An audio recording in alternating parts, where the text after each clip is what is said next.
नमस्कार। आज हम सब मिलकर अयोध्या की उन गलियों में चलेंगे जहां एक प्राचीन कहानी गूंज रही है और उसके रहस्यों को समझने की कोशिश करेंगे।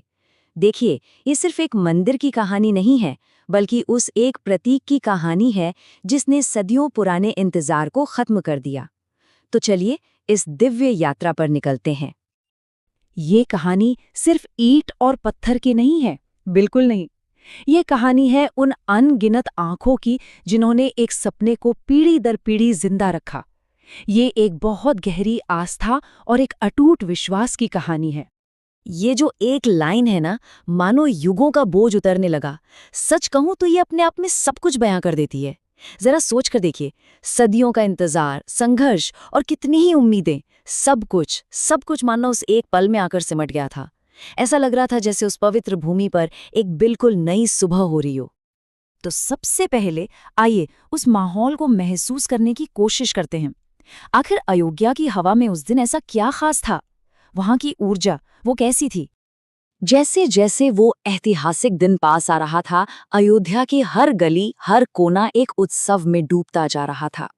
हवा में एक अजीब सी शांति थी और एक ऐसी उम्मीद जिसे शब्दों में बयां नहीं किया जा सकता। मानो पूरा ब्रह्मांड किसी दिव्य घटना का गवाह बनने के लिए अपनी सांसें रोके खड़ा हो। और अब कहानी उस केंद्र बिंदु पर आती है जिसके चारों ओर ये पूरा का पूरा उत्सव बुना गया था, धर्म ध्वजा।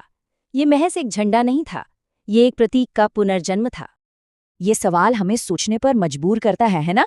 कि आखिर क्यों इस ध्वजा का महत्व इसके कपड़े या रंग से कहीं ज्यादा गहरा था। तो यहाँ इसका राज खुलता है। ये ध्वजा सिर्फ एक कपड़ा नहीं थी, बल्कि इसमें भारत की आत्मा बसी थी। इसमें आध्यात्मिकता की गहराई थी, और तो और इसमें मानवता के एक नए दौर का संदेश छिपा था। मतलब ये सिर्फ एक ध्वजा नहीं, बल्कि एक पूरा का पूरा विचार था जो हवा में लहरा रहा था। उस सुबह का नजारा ही कुछ और था। जब ध्वजा को पहराया जाना था तो ऐसा लगा मानो सूरज भी इस ऐतिहासिक पल का गवाह बनने के लिए अपनी सबसे सुनहरी किरणें बिखेर रहा हो, जैसे प्रकृति भी इस उत्सव में शामिल हो गई हो। और फिर वो क्षण आया। जैसे ही ध्वजा ने आकाश की ओर बढ़ना शुरू किया, एक साथ हजारों घंटियों की पवित्र ध्वनि ने पूरे माहौल को भर दिया। ये सिर्फ एक आवाज नहीं थी, ये एक सामूहिक चेतना की गूंज थी। ये उस घटना का कह सकते हैं कि भावनात्मक और आध्यात्मिक चरम था।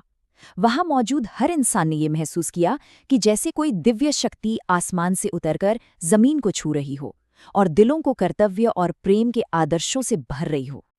अच्छा, अब ध्वजा से आगे बढ़ते हैं और ये समझने की कोशिश करते हैं कि वो किस चीज का प्रतीक थी। और यहीं पर बात आती है सप्त मंदिर की, एक बहुत ही दिलचस्प कॉन्सेप्ट। 7 ये नंबर ये सिर्फ एक गिनती नहीं है, इसके पीछे एक बहुत गहरा रहस्य छिपा है। तो देखिए, सप्त मंदिर का असली महत्व उनकी इमारतों में नहीं, बल्कि उनके प्रतीक में है। ये सिर्फ 7 छोटे मंदिर नहीं हैं, बल्कि ये 7 मानवीय मूल्यों के, आप कह सकते हैं, जीते जागते रूप हैं। और वो मूल्य कौन से हैं? वो है मित्रता, कर्तव्य, सद्भाव, साहस, त्याग और प्रेम। ये सिर्फ शब्द नहीं है, ये जीवन जीने का एक तरीका है जो एक जगह को महान आदर्शों से जोड़ते हैं। और यही सप्त मंदिर की पूरी अवधारणा का सार छिपा है। ये राम की छवि को सिर्फ पूजा की मूर्ति से कहीं आगे ले जाता है। ये उन्हें इन गुणों के प्रतीक के तौर पर दिखाता है, सत्य के साहस और करुणा की शीतल छाया के रूप में। और अब हम इस यात्रा के आखिरी पड़ाव पर हैं। यहाँ हम इस पूरी घटना के सबसे गहरे संदेश को समझने की कोशिश करेंगे, जो पूजा पाठ से भी परे हैं। तो इस सबका मतलब क्या हुआ? इसका मतलब ये था कि अयोध्या अब सिर्फ एक तीर्थ स्थान नहीं रही, बल्कि वो भारत की सामूहिक शक्ति, एकता और एक जागी हुई चेतना का जीता जागता केंद्र बन गई। ये जो तुलना है ना, ये उस बुनियादी सोच के बदलाव को दिखाती है कि कैसे पूजा सिर्फ एक रस्म न रहकर जीवन का एक मूल्य बन जाती है, और देवता कोई बाहरी शक्ति नहीं, बल्कि हमारे ही भीतर का एक आदर्श बन जाते हैं। और यही वो सबसे जरूरी और आखिरी संदेश है कि धर्म सिर्फ पूजा करना नहीं है, बल्कि वो एक जीवन मूल्य है।